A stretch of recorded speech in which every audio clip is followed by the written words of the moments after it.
Chester, are you chasing butterflies?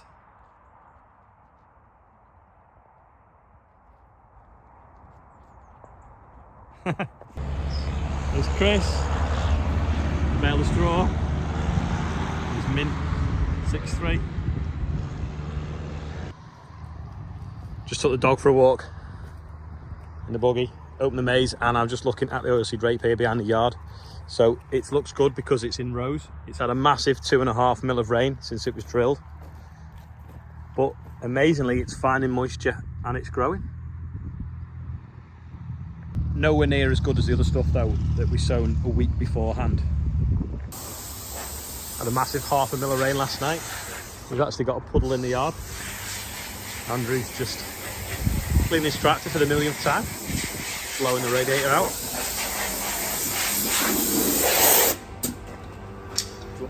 It's pretty clean that now, isn't it? Yeah. Can you hear that? That means that the temperature of the oilseed rape is 5 degrees warmer than the ambient temperature. So it's only 19 today, so it means some of the oilseed rape in that shed must be 24 centigrade. So the fans are running, keeping it cool and conditioned. Anyway, loads of people were asking yesterday questions about that plane that crashed. Anyway, it was a Super Fortress B-29. Exactly the same kind of aircraft that was used to drop the bomb on Hiroshima, which was called Enola Gay. It was a pretty big plane. There's a picture of it now. Anyway, it flew from RAF Scampton, or it was flying from RAF Scampton on its way to Burton Wood Air Base, which is near Warrington, which is just 10 minutes from us. It is now where there's a big IKEA and Marks and Spencer's, lots of distribution centres, but it was the biggest US air base outside of the US. It was massive, Burton Wood, and Scampton, where it was taken off from, was where the Red Hours are now based. It was only a small base, and it was in the war still. There was still rationing going on, or just after, and it was basically taking the payroll from there to Burton Wood, but in return they'd backload with food and supplies. So there was 13 crew members on it. There didn't need to be 13 people on it, but they were all going because they were going for a jolly basically to Burton Wood, because there was more going on at Burton Wood Air Base and there was more food, and they'd probably get a hot meal there, whereas the base that they were on was only very small at the time. Anyway, it basically just didn't have enough altitude and flew straight into the mountain. Now, was an instrument at fault? So because it'd done the trip many times, and that's why. Was it just, it was low cloud obviously, so they couldn't see, or was it just pilot error, or was there a problem because they don't have black boxes back then? But yeah, it flew into the hillside at around just before 11 o'clock on the 3rd of November. There's loads of things on YouTube about it anyway if you want to read up a little bit more about it, but so sad, like I say, 13 people on it. It burst into flames as soon as it hit.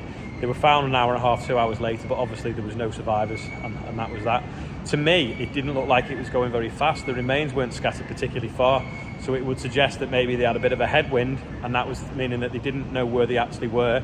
They probably thought they were further ahead than they were and were starting to descend, but really they descended into the mountain. I don't know, but I don't think they had a lot of airspeed, because when they hit the mountain, there's not a huge crater, because you also saw what happened at Lockerbie. I know that was a big plane and it come from high, but it just seems to have like landed and smashed to bits rather than sort of skimmed across, and it didn't leave the crater going in either. I know it's probably, I know it's moss. There's a bit of rock, but it's quite mossy. But yeah, so sad. Anyway, that was yesterday. I know you couldn't hear me because of the wind, and someone did moan saying, why have I gone out for the day with my family to look at that? Well, they wanted to. They were like, someone has commented yesterday saying, well, why didn't you go to the zoo? Well, Olivia was made up. She climbed a mountain and saw a crashed plane, something that you don't always see. And she can go to the zoo anytime. And you've got to climb that mountain on a nice day. And also, Charlotte wanted to do it. Charlotte likes planes, and I've always wanted to go and visit as well. There's lots of them in the Peak District. In fact, someone's actually done a video of all the different wrecks in the Peak District as well, if you really want to go and have a look. But there's quite a few, and there's one in the Isle of Man that I might go and try and see as well. So that was a little bit about yesterday's video. Sorry, just a quick plug for Sam. So Sam that come picking up the straw the other day, who works for Jack, the straw trader, he is driving a David Brown all the way from his house to the Dorset Steam Rally, which is miles and miles and miles. And he's setting off tonight, and then he's also then going to drive it back again to Meltham, where David Browns were born. So he's trying to raise some money and awareness to a mental health charity. So I've put a link below if people want to sponsor him. I don't want to feel like I'm always saying, oh, do this, but no, it's a really good cause, and it's a bit of a journey, to be fair, on an old David Brown with no cab on. Remember the other week Abby came doing some pictures for a calendar that she's got coming out at the end of the year, and she obviously wanted a beastie combine on it on the fast track. Well, she's done some air fresheners as well. Unfortunately, she's kind of stood in the way of seeing the whole glory of the header, but Anyway, she's selling the fresheners through her website, which I think I'll try and put a link below. But she's not done many, but she just did it because loads of people asked her, can they do an air freshener? So you can now make your cab smell nice and have a cool Lexion and Fast Track in it. We're asking questions about the pedestals, those that are probably new to the channel and have never seen us use them before. Anyway, this is the wheat store. This is still full of pedestals. But basically it's a tube like this old one here, and it's got mesh on the bottom. And the idea is we put it in the shed on a flat floor, so all the shed floors can be flat. Put it in, we pile the grain around it, and then we put fans on the top. Then we have sensors that go into the grain, and then they detect when the grain temperature is higher than the ambient air temperature, and when that's the case, they turn the fans on automatically, so that it'll then pull cool air down from the top of the pile right through the bottom and out the top. And it basically cools the grain down, keeps it conditioned, stops it rotting. Because if the grain's hot and you get cold nights, you'll get condensation form on the top of it. When it gets condensation on the top, then it then gets wet, and then it starts to heat up on its own, and you just get this vicious circle, and it basically starts to rot because it's obviously organic. So that is why we put pedestals in it. So that's what I meant before this morning when I said that the fans were on in the oilseed rape shed. It's because the air temperature is cooler than normal for this type. Well, not cooler than normal, but cooler than the temperature that the grain was harvested at. It's such a good insulator. If we combine that on a day and it was 25 degrees or 30 degrees, the grain would be 30 degrees, and when the pile is sort of 20 foot deep, it would take a long time for the bottom to cool down without forcing air through it. Chester's running the maze today.